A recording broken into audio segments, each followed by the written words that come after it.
എണ്ണയിതര കയറ്റുമതിയിൽ record നേട്ടവുമായി Saudi Arabia. ആകെ കയറ്റുമതി 51,500 കോടി റിയാലായി ഉയർന്നു. 13% വളർച്ചാ നിരക്ക്. രാജ്യത്ത് എണ്ണയിതര വരുമാനം വർദ്ധിപ്പിക്കുന്നതുമായി ബന്ധപ്പെട്ട് നിരവധി പ്രവർത്തനങ്ങളാണ് പുരോഗമിക്കുന്നത്. എണ്ണവില ആഗോളതലത്തിൽ ഇടിയുന്ന സാഹചര്യത്തിലാണ് ഈ പദ്ധതികൾ. രാജ്യത്തെ എണ്ണയിതര കയറ്റുമതി 51,500 കോടി റിയാലായി ഉയർന്നുവെന്നാണ് കണക്ക്. 13% വളർച്ചാ നിരക്ക്.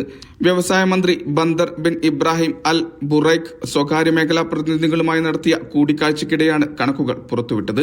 66 രാജ്യങ്ങളിലായി 1814 കയറ്റുമതിക്കാർ കയറ്റുമതി വികസന അതോറിറ്റിയുടെ സേവനങ്ങൾ പ്രയോജനപ്പെടുത്തിയിട്ടുണ്ട്.